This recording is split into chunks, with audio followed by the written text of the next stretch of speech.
Bus break down ஆயிடுச்சு மக்களே. நேற்று நைட் என்ன பண்ணேன்னாக்க எங்கள் சொந்த ஊர்லேருந்து சென்னைக்கு வந்திருந்தாங்க. கும்பகோணம் டு சென்னை எஸ்சிடிசி பஸ்ஸில் தான் வந்திருந்தேன். இந்த பஸ்ஸில் செமி சீட்டர் புக் பண்ணி வந்திருந்தேன். மேல்மருவத்தூர் தாண்டி இந்த மாமண்டூர்னு ஒரு ஊர் இருக்குங்க. அந்த ஊருக்கு கிட்ட வரும்போது சடனாக ஒரு சவுண்டு கேட்டுச்சு. டப்புன்னு சத்தம் கேட்டுச்சுங்க. டயர் கீர் வெடிச்சிருச்சு அப்படின்னு யோசிச்சேன். அப்புறம் ஏர் லீக் ஆன போல இருந்துச்சு. என்னோட சீட்டு வேற பின்னாடி இருந்துச்சு, டயருக்கு பக்கத்துலேயே. பயந்துட்டு இருந்தேன். இந்த சம்பவம் நடக்கும்போது ஒரு 1:45 2 மணிக்குள்ள இருந்திருக்கும். எல்லாரும் தூங்கிட்டு இருந்தாங்க பஸ்ஸில் இருக்கவங்க. எனக்கு தூக்கம் வரல.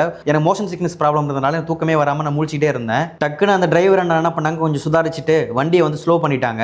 அப்புறம் வண்டி பார்த்தீங்கன்னாக்க பாதி ரோட்ல நின்றுச்சு. அதுவும் இல்லாமல் அதுக்கு ஹைவே இல்லையா, செம ஸ்பீட்ல வந்துருச்சு. காரு பஸ் லாரிலாம் வந்துட்டு இருந்துச்சு. அப்புறம் அந்த கண்டக்டர் என்ன பண்ணாரு, பஸ்ல ஏதாவது இடிச்சிடக்கூடாதுன்றதுக்காக லைன் மாறி போக சொல்லிட்டு கையில குச்சி வச்சு ஆட்டிட்டு இருந்தாரு. அங்க பாத்தீங்கன்னா மணி 2 மணி ஆயிருச்சு. இத்தனைக்கும் பாத்தீங்கன்னா அந்த பஸ் வந்து நின்றுச்சுல, அது கரெக்டா ஒரு பெட்ரோல் பங்க் முன்னாடி நின்றுச்சு. அங்க வந்து பாத்தீங்கன்னா லாரி போற அளவுக்கு சைட்ல இடம் இருக்கு, வெளில போயிட்டு வர வரைக்கும். அங்க பெட்ரோல் பங்க்ல வேலை பார்த்த ஒருத்தருக்கு அந்த இடம் பத்தாதாமா, ஏன் வயல் நிப்பாட்டுன்னு ஆவும் கத்திட்டு இருந்தாரு. வந்த பேசஞ்சருக்கு என்ன ஆச்சு, பஸ்ஸுக்கு என்ன ஆச்சுன்னு அது கூட பத்தி யோசிக்காம இஷ்டத்துக்கு வந்து பேசிட்டு கத்திட்டு கிடந்தாரா. எனக்கு செம்ம டென்ஷன் ஆயிருச்சு. இன்னும் கொஞ்சம் இருந்தா நானே போய் சண்டை போட்டிருப்பேன் அந்த ஆள்கிட்ட. இந்த பஸ் என்ன ஆச்சுனாக்க, பஸ் வந்து ஹேண்ட் பிரேக் வந்து ஏதோ பிரச்சனைங்க, போய் அது லாக் ஆயிருச்சு. இது நல்ல விஷயம்னா, இது ரன்னிங்ல நடந்துச்சுங்க. பஸ் ரன்னிங்ல இருக்கும்போது எதனா ஆயிருந்தா என்ன ஆயிருக்கு. நல்ல வேலை டக்குன்னு வண்டியை அவர் நிப்பாட்டிட்டாரு, இல்லைன்னா பெரிய பிரச்சனையா இருக்கும். அது ஏதோ ஏர் ரிலீஸ் ஆகும் சொல்லிட்டாங்க. செம்மையா லாக் ஆயிருச்சு அந்த டயர். வண்டி நகரவே இல்லை. ஏதோ பண்ணி பார்த்தாங்க, நகரவே இல்லை. இதுல முக்கால்வாசி பஸ் வந்துட்டு கண்டுக்காமே போயிட்டாங்க. அப்புறம் வந்து ஒரே ஒரு எஸ்சிடிசி பஸ் மட்டும் தான் நிப்பாட்டுச்சு, மற்ற யாருமே நிப்பாட்ட மாட்டாங்க. அப்புறம் அந்த பஸ்ல இந்த கண்டக்டர் வந்து ஹெல்ப் பண்ணாருங்க. அவர் ஸ்பேர் டூல்ஸ்லாம் வச்சிருந்தாரு, அதை எடுத்து வந்து சரி பண்ணிட்டு இருந்தாரு.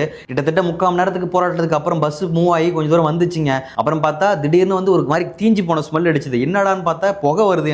நான் உட்கார்ந்த பிளேஸுக்கு கீழே தாங்க டயரு செம்மையா தீஞ்ச வாடை அடிச்சிச்சு. டிரைவருக்கும் ஃப்ரண்ட்ல அடிச்சிருக்கு போல. சரி வண்டி நிப்பாட்டிட்டாரு. எந்த இடம் பார்த்தாக்க மறைமலை நகர்ல வந்துருச்சு. அதுக்குள்ளே சரி இறங்கி டயரை பார்த்தாக்க டயர் வந்து செம்ம சூடாயிருச்சு. ரெண்டும் ரொம்ப உராய்ஞ்சி ரொம்ப சூடாயிருச்சு போல. கிட்டத்தட்ட இங்க ஒரு 1/2 மணி நேரத்துக்கு மேல வெயிட் பண்ணிட்டு இருந்தோங்க. ஒரு வழியா அந்த ஹீட் எல்லாம் கம்மியானதுக்கு அப்புறம் அப்படியே மொல்ல உருட்டிட்டே வந்தாரு அந்த டிரைவர். நான் பயப்படாதீங்க, போயிடலாம், கிளம்பாக்க வரீங்கன்னு. அப்புறம் நம்ம வந்து பஸ்ஸுக்கு பாய் சொல்லிட்டு ரேபிட் ஆட்டோ புக் பண்ணி நேரம் வந்துட்டு இருந்தாங்க. சரி இதுக்கப்புறம் எந்த ப்ராப்ளம் இல்லை, நிம்மதி வீட்டில் போய் தூங்கலாம் நினைச்சிட்டு இருந்தா அவ்வளோ சீக்கிரம் எப்படி நிம்மதி கிடைக்கும் நமக்கு அப்படின்ற மாதிரி தாங்க.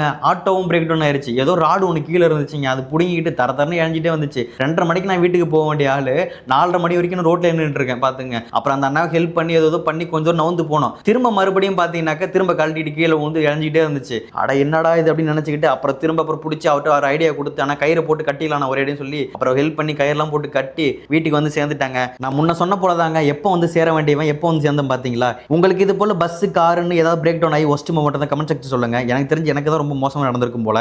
எந்த நேரத்தில் கிளம்பி வந்தேன்னு தெரியலங்க. எனக்கு மட்டும் இப்படிலாம் நடக்குதுங்க.